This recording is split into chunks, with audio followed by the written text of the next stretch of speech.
Hello and welcome to my channel on YouTube. I'm Father Steve Summers and this is my daily message of hope and inspiration. I hope your day is going very well so far and that you're already filled with hope and already wonderfully inspired to do all the many things that you need to do today. And if you're not hopeful and inspired at this point, maybe I can help you a little bit and maybe I can direct you to the friend who's with us who is able to help us when we need his help. And that's what I want to talk about just for a few minutes this morning. Do you remember your best friends as you were growing up, to your childhood? Sometimes we look backwards in time and we think we had all sorts of best friends, but there really aren't that many that are best friends. We have a lot of friends and people that we know, but a best friend is a rare thing indeed. I'm convinced at this point in my life that if we have as many as 5 best friends during a lifetime, we are among the most blessed of all people. Now, a best friend would be someone that you could call at any hour of the day or night, and they'd be there for you. Or if they called you, you would be there for them, no matter the space or time or distance. A best friend is always going to be your best friend. And we don't have that many of them. I remember my best friend when I was in the 4th, 5th, and 6th grade. Gary and I were not really that much alike. We were both smart kids and did well on our school assignments. I was the athlete and he was not, but we both shared one thing in common. We both played this particular musical instrument here, which I have kept in the top of the closet for decades now. We both played the clarinet, and we had lessons together, and I suspect that if I tried to get any sound at all out of this clarinet after it's been sitting on the shelf, it would make a noise that would terrify our 3 cats, and we wouldn't see them for a month, I suspect. But Gary was my best friend, and Gary was a very special young boy then. He had epilepsy. And he occasionally went into little whiteouts during the school day where we would just give him some space. Some people didn't understand it. It was just who he was to me. And, he had little seizures. And after we had started junior high, we went to different junior high schools. And one of the big traumas early in my life was when I found that Gary had died. In the 7th grade. He had a seizure while taking a bath, and he went under the water and drowned. That threw me for a major loop because he was my best friend.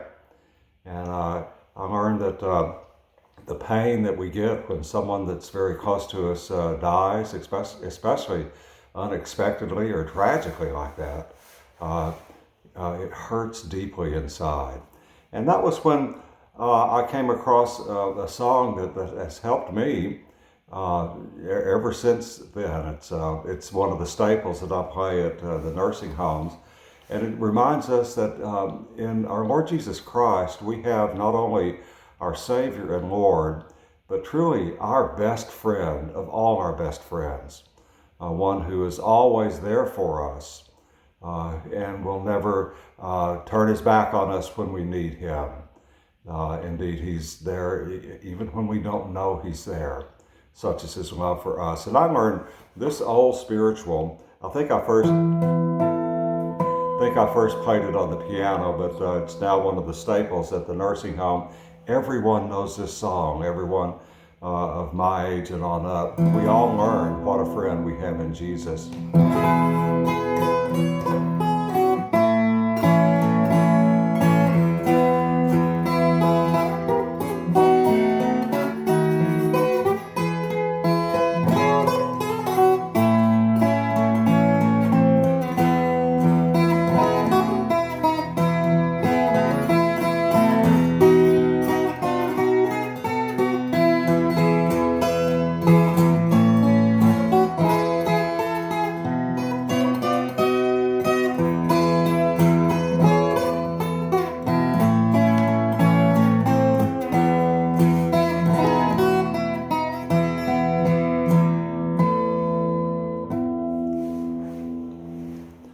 The chorus to that song is one that I hope you memorize if you haven't already, and I hope you teach your children and grandchildren to memorize.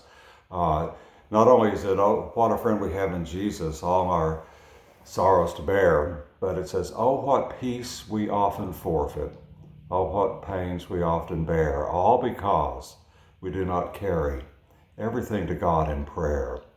We have a friend who bears our burdens. No matter what we have done, no matter where we are, no matter what we're in the midst of, what has taken hold of us, what has seized us, what has overcome us, what has beaten us down, it doesn't matter. He's there with us. And whenever we're ready, even in the midst of the great darkness that sometimes we go into, we just ask Him for help. The plaintive cry of one of the Lord's children, Lord, please help me, is a prayer that is always answered. He answers it with His own presence. And I hope you remember that. Sometimes darkness comes upon us unexpectedly, but we have the light of the Lord with us, and He loves us and will continue to love us no matter where we are, no matter what we're doing, whether we have friends or don't have friends, whether we're alone or in a crowd.